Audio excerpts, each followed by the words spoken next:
بسم اللہ الرحمن الرحیم۔ جنت میں جمعہ کا دن کیسا ہوگا؟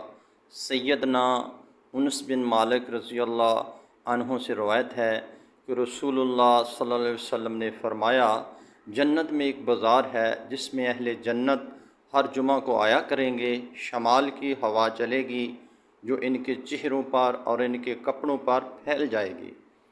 وہ حسن اور زینت میں مزید بڑھ جائیں گے۔ وہ اپنے گھر والوں کے پاس واپس آئیں گے تو وہ بھی حسن و جمال میں بڑھ گئے ہوں گے۔ ان کے گھر والے ان سے کہیں گے، اللہ کی قسم، ہمارے ہاں سے جانے کے بعد تمہارا حسن و جمال اور بڑھ گیا ہے۔ وہ کہیں گے، اور تم بھی، اللہ کی قسم، ہمارے پیچھے تم لوگ بھی اور زیادہ خوبصورت و حسین ہو گئے ہو۔ صحیح مسلم۔